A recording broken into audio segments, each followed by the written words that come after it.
Today's lesson is Thanksgiving dinner, an all-American feast.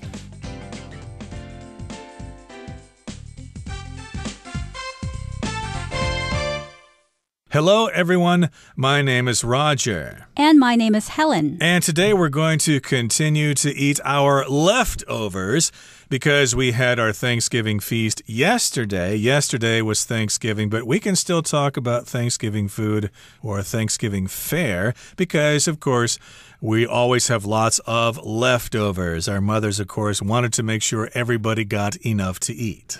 Yes, and even though I'm not a big fan of roast turkey, when it's one entire turkey sitting there on the table and then you have to carve it and then you just eat the turkey with gravy, I don't find that very tasty. But I do love the turkey leftover that you can make into sandwiches because then you can mix the turkey with some mayonnaise or some mustard or whatever dressing, condiment that you like, and then you can make a very nice lunch sandwich with the leftover turkey. Indeed. And I've heard this from a number of people from Taiwan who have spent Thanksgiving with some American host families or whatever.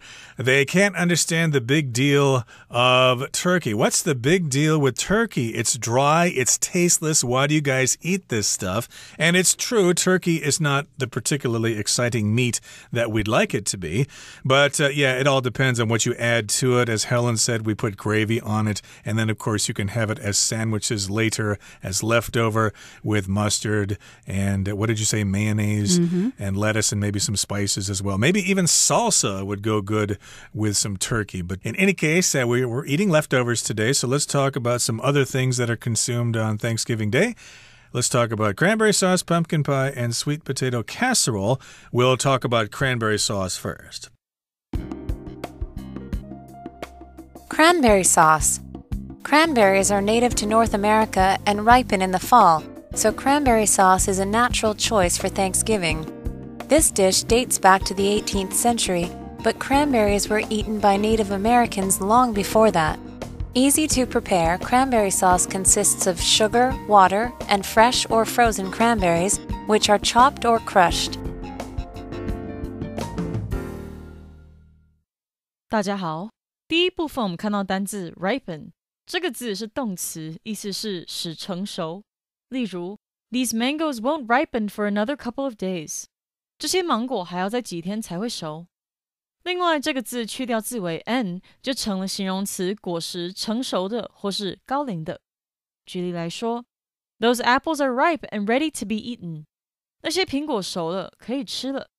或是 My grandfather passed away at the ripe old age of 88. 我的祖父以88岁高龄辞世。接着我们看到动词 crush， 指压碎或是挤压，像是 To make wine the traditional way, you need to crush the grapes with your feet. 要用传统方式制作葡萄酒，你需要先用你的脚碾碎葡萄。另外，除了上面的意思，这个字还有以下两种用法。第一，指摧毁或是彻底击败。例如 An injury crushed Mark's dreams of becoming a professional athlete. 受伤毁了 Mark 成为职业运动员的梦想。或是 The soccer team crushed all opposition in the tournament. 这支足球队在锦标赛中彻底击垮所有对手。第二，这个字也可以当名词，意思是迷恋或是暗恋。我们可以说 Simon passed a note to Jenny that said he had a crush on her. Simon 传一张纸条给 Jenny 说他喜欢她。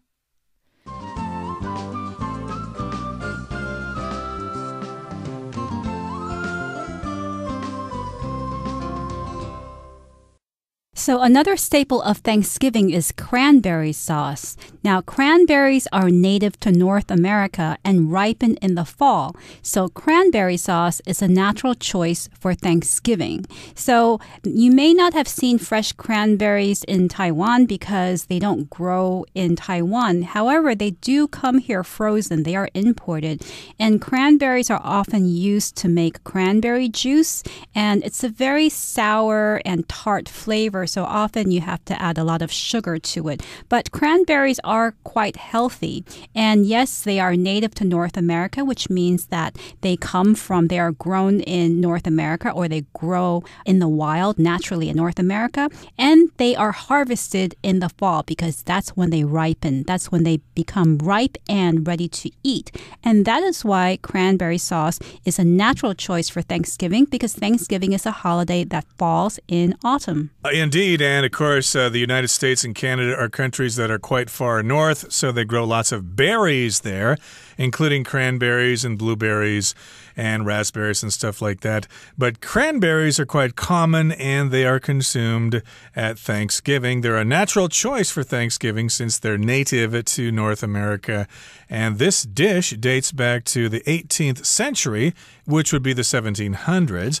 But cranberries were eaten by Native Americans long before that, which is not surprising. Of course, Native Americans were living in what is now North America for thousands of years, so certainly they were consuming cranberries and other natural food in that part of the world. So they were used to it, and perhaps the Native Americans introduced the Europeans to cranberries.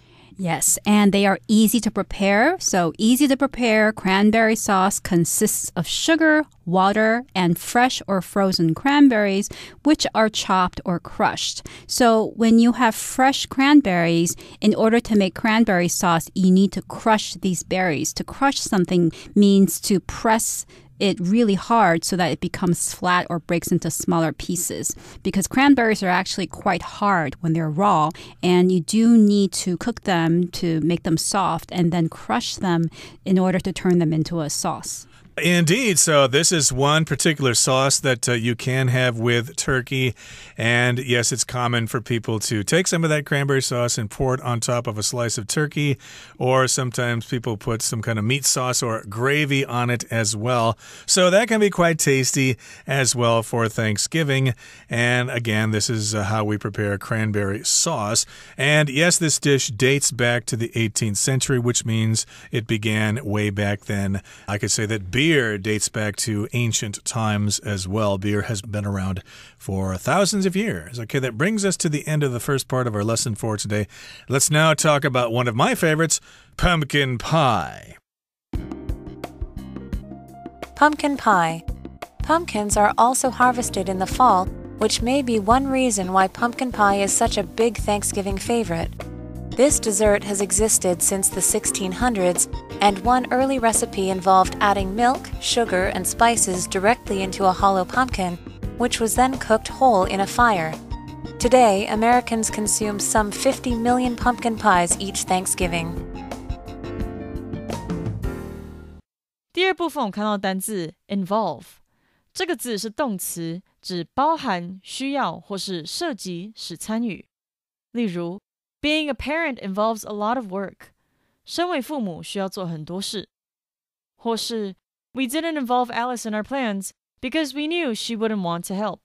我们没有让 Alice 摄入我们的计划，因为我们知道她不会想帮忙的。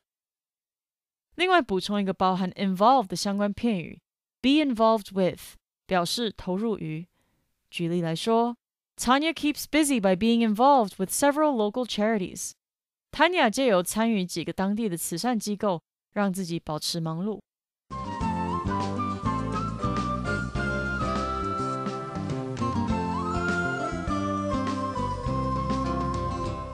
And now we're going to talk about pumpkin pie, which is one of Roger's favorites, and it's also my favorite of all of the Thanksgiving dishes. And pumpkins, it says here, are also harvested in the fall, which may be one reason why pumpkin pie is such a big Thanksgiving favorite. So just like cranberries, which ripen in the fall, and that's when they are harvested, pumpkins also ripen in the fall. They are ready to be picked from the fields and eaten in the fall, and maybe that is one reason why it's such a popular ingredient to use for Thanksgiving feasts. And one thing that pumpkins are used for is to make pumpkin pie, and pumpkin pies are so delicious. And pumpkin, of course, is a kind of vegetable. And I understand here in Taiwan, the word for pumpkin, nan-gua, is kind of a broad term. It includes this type of pumpkin, but there's another kind of pumpkin that is also called nan-gua. So for us, pumpkin refers specifically to that large, round, orange gourd vegetable and nothing else. So indeed, pumpkin pie is made with that orange one, and you cut it open, you remove the seeds, and then you make a jack-o'-lantern out of that. You get the idea. So again, they're harvested in the fall, and that's why pumpkin pie is such a big Thanksgiving favorite. This dessert has existed since the 1600s, and one early recipe involved adding milk, sugar, and spices directly into a hollow pumpkin, which was then cooked whole in a fire. So yeah, that's what you do if you want to make a jack-o'-lantern. You cut off the top and then you take everything that's inside out. And everything that's inside is usually all those seeds. You take those out. Maybe you can dry those and eat them later on. But in that case, the pumpkin is hollow. It's empty on the inside, and you added all those ingredients to the inside of the pumpkin. Yes, and this recipe involved adding milk, sugar, and spices into the pumpkin. And here, involve means to include as a necessary step of a process or a necessary step of an activity. So I could say something like, going to college involves studying hard and doing a lot of reading and being prepared for exams practically once a week. Right, so all these steps are included in preparing this particular dish. You need to hollow out the pumpkin. You need to add those ingredients, and then you cook it whole in a fire. I've never had pumpkin pie that way, or at least I've never eaten a pumpkin that way before. It does sound kind of interesting, and if the Native Americans did it that way, then it's probably extremely tasty. So yes, indeed, that was how it was originally prepared, but that's not how it's prepared nowadays.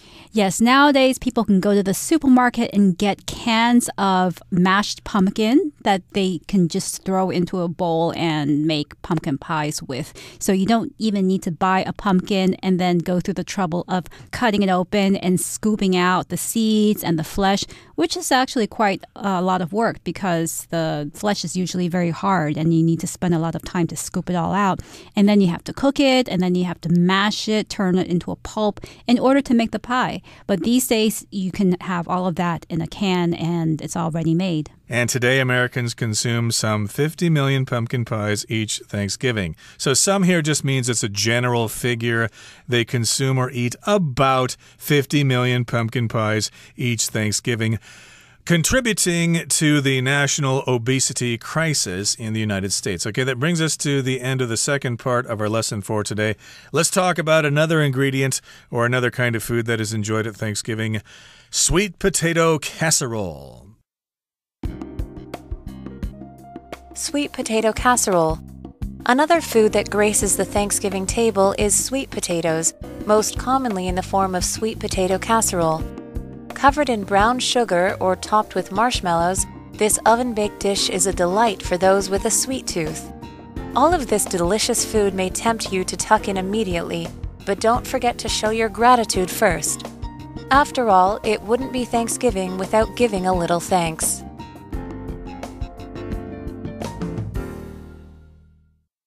第三部分我们看到动词 grace 指替点点点增色或是使增辉。例如 A picture of the queen graced the wall. 一张皇后的照片为这面墙增添了光彩。另外这个字也可以当名词，指优雅或是优美，像是 Jocelyn admired the grace of the tree and decided to take a picture of it. Jocelyn 欣赏那棵树的优雅，决定拍张照。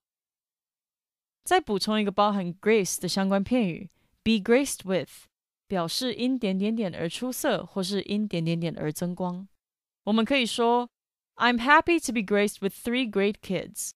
我很高兴因为这3个优秀的孩子而更有光彩。最后我们看到片语 tuck in， 表示尽情的吃或是痛快的吃。例如 The hungry workers sat down at the table and tucked in a massive amount of food. 饥饿的工人们坐到餐桌边，大口吃起那些食物。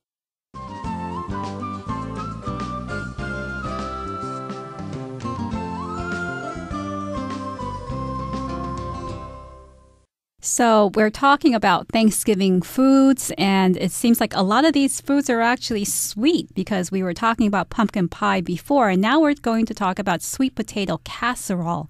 Now, the word casserole here can mean two things. A casserole is either a deep dish that is used for cooking food in the oven, so it's a baking dish, or it can refer to the food that is cooked in such a dish. And this food can be vegetables, meat, or a combination of both. So when we talk about sweet potato casserole, we're talking about sweet potato that is placed in a casserole and baked in that casserole. Exactly. So my mother, of course, made quite a few casseroles when I was growing up, and there are many different kinds, but usually they are slowly baked in an oven inside that kind of pan that you just described. It's usually made out of porcelain with a glass lid, and you have meat in there and maybe some kind of sauce or whatever and potatoes, and you cook it slowly in an oven, and you slice it into pieces, and it's oh so tasty. So sweet potato casserole is a kind of casserole. And it's another food that graces the Thanksgiving table. And that, of course, is sweet potatoes, most commonly in the form of sweet potato casserole. There are other ways to cook sweet potatoes, sometimes mistakenly called yams. Sweet potatoes and yams are similar, but they're still very different. And sweet potatoes, of course, are common at Thanksgiving. This food graces the Thanksgiving table. To grace just means it's there and it's happily there. We welcome it with open arms. Right. So if you want to make a room or any environment nicer, you can add plants and fresh flowers to it. So plants and fresh flowers can grace any room and make it more pleasant. And in this case, a sweet potato casserole will grace any Thanksgiving dinner table because it's just going to make the meal look more inviting, and it's also going to make the dinner table look prettier because sweet potato casseroles are bright orange in color, and then if you have marshmallows topping it, then you're going to have the melted kind of yellowish burnt hue of the marshmallows on top of the orange sweet potatoes, and it's just very yummy looking. Yep, it's covered in brown sugar or topped with marshmallows, as you said. And this oven-baked dish is a delight for those with a sweet tooth. A delight is something that you really, really enjoy. Not necessarily food. It was a delight having you for dinner last night, we could say. It was a pleasant experience. And in this particular case that we are talking about a tasty kind of food, it's a delight. It's a delicious food. It's delightful to eat it. And especially it's good for those with a sweet tooth. If you have a sweet tooth, that means you enjoy sweet foods. Right. So somebody with a sweet tooth might tend to eat sweet foods more than they will eat salty or savory foods. So all of this delicious food may tempt you to tuck in immediately, but don't forget to show your gratitude first. Now, the phrase to tuck in just means to eat food, especially when you're really hungry. So I could say, for instance, the kids couldn't wait to tuck into their pizzas. Now, the phrase, however, is more commonly used in Great Britain. In America, it's more common to say to dig in. And dig in and tuck in are interchangeable in meaning, but when you're in the United States and Canada, you may want to say dig in instead of tuck in. Yeah, that is a British term. I never heard that term when I was growing up. We always said dig in. Let's dig in. Let's chow down. Let's knock ourselves out with all this food. But yeah, if you're in England, you may hear this tuck in. To me, to tuck in means to take your shirt and put it inside your trousers if you don't want to wear your shirt outside of your trousers. But yeah, if you like the sound of all this food and you want to tuck in or dig in right away, don't forget to show your gratitude first. That's what Thanksgiving is all about, showing your appreciation, showing your gratitude. And gratitude is just recognition of something good that someone has done for you. So if you're religious, you can express gratitude to God. If you're a child, you can express gratitude to your parents or whoever. And nowadays, of course, I express gratitude to our farmers out there who work so hard in those fields exposed to the sun all day long. I express great gratitude to all of their efforts for all of us. Right. And here, the verb to tempt just means to make you feel like doing something, especially something that you shouldn't be doing. So why is it bad to tuck in immediately? Because you have to express your gratitude first. And so the feeling of wanting to eat immediately is a tempting feeling because it's making you do something wrong. It's wrong to eat right away without showing your gratitude. So the correct thing is to pray if you're a religious family, or to just say aloud what you appreciate in life and what you're thankful for. And then once you've done that, you can tuck in or dig into your delicious Thanksgiving meal. That's right. 5, 6, 7, 8. Who do we appreciate? Okay, that brings us to the end of our lesson for today. It's time now to listen to our Chinese teacher.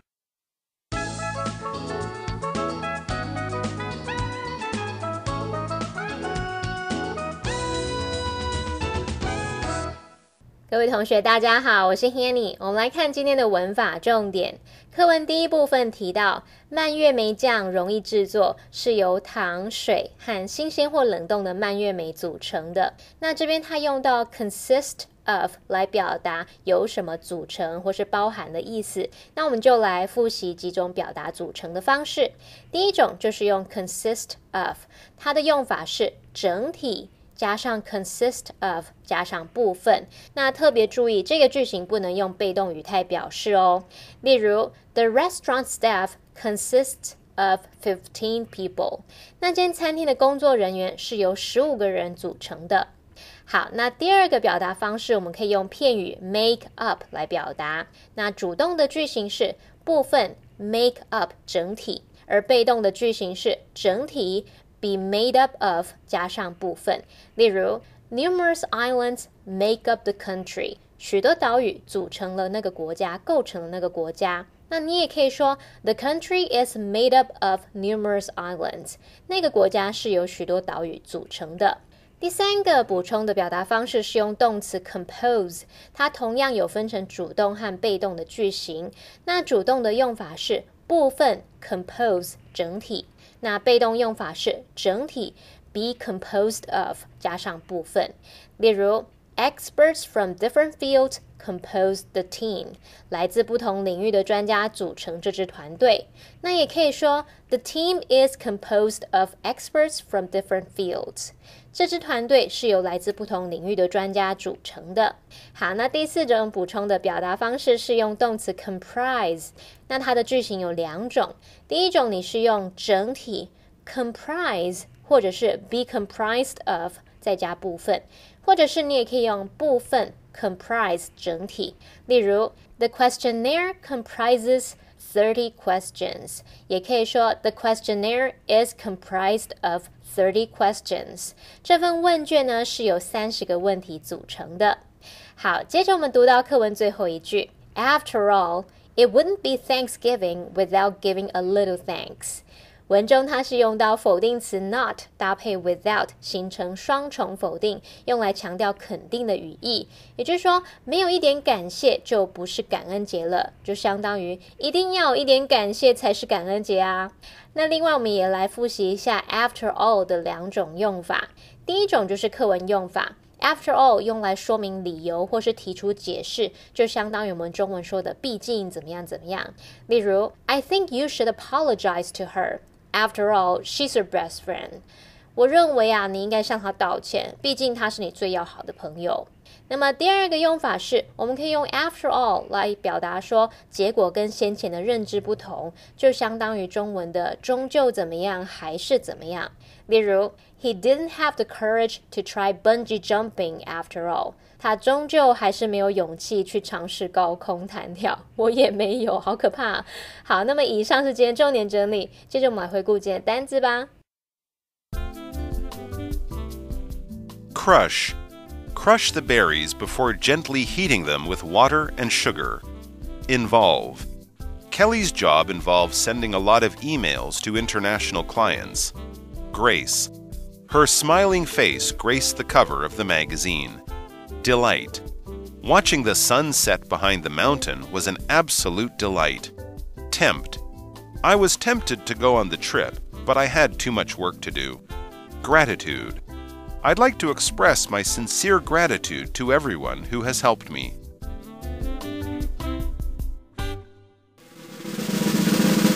Discussion starter starts now. Here's our discussion starter for today. What were you most surprised to learn about the Thanksgiving foods mentioned in the article, and why? Well, I thought it was surprising that George H.W. Bush was the first American president to pardon a turkey because I didn't think he was the pardoning type of president. That's a good point there, but before reading the article, I thought that cranberry sauce was a staple food for Christmas because that's when we had it for most of the time. So I was surprised to learn that it's actually a traditional food for Thanksgiving, but a lot of Thanksgiving food is also consumed at Christmas. Well, that brings us to the end of another edition of our program, and please make sure you join us again next time. From all of us here, I am Roger. I'm Helen. See you next time.